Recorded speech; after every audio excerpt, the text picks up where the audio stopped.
মহাভারত। দ্রোণাচার্যের আশ্রমে তখন প্রতিদিন সূর্য ওঠার আগেই শুরু হয়ে যেত অনুশীলন।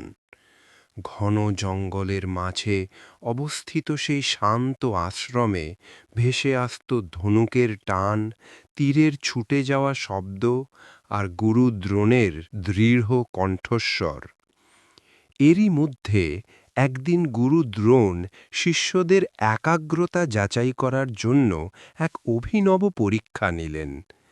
আশ্রমের একটি বিশাল বটগাছের ডালে বসানো হলো একটি কৃত্রিম কাঠের পাখি। পাখিটির ছোট্ট মাথাটুকুই ছিল লক্ষ্যবস্তু। সব শিষ্য বিস্ময়ে সেই পাখির দিকে তাকিয়ে রইল। গুরু দ্রোণ ধীরে ধীরে বললেন, আজ তোমাদের শুধু তীর ছোড়ার দক্ষতা নয়, আজ পরীক্ষা হবে তোমাদের মনোযোগের। এরপর তিনি একে একে শিষ্যদের ডাকতে লাগলেন। প্রথমে এগিয়ে এলেন যুধিষ্ঠির।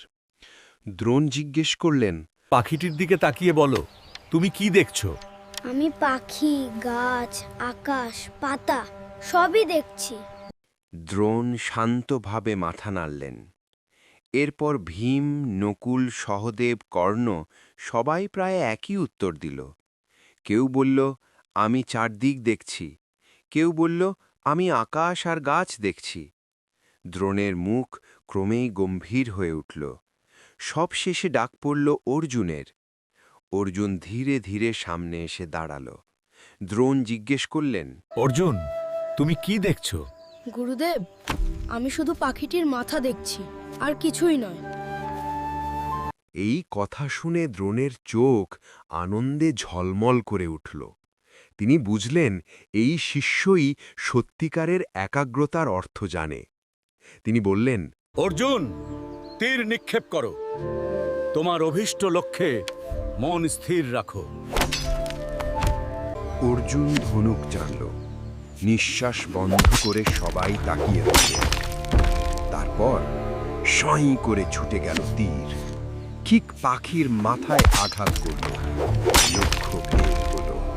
সেই দিন থেকেই অর্জুন হয়ে উঠল গুরু দ্রোণাচার্যের সবচেয়ে প্রিয় শিষ্য। কয়েকদিন শান্ত অনুশীলনের পর হঠাৎ এক ভয়ঙ্কর ঘটনা ঘটে। নদীতে স্নান করতে গিয়ে গুরু দ্রোণাচার্যের ওপর হঠাৎ একটি বিশাল কুমির আক্রমণ করে। সে তার পা কামড়ে ধরে জলের দিকে টানতে থাকে। চারিদিকে আতঙ্ক ছড়িয়ে পড়ে, আর অসহায় অবস্থায় গুরু দ্রোণ সাহায্যের জন্য চিৎকার করে বলেন, কে আছো? বাঁচাও!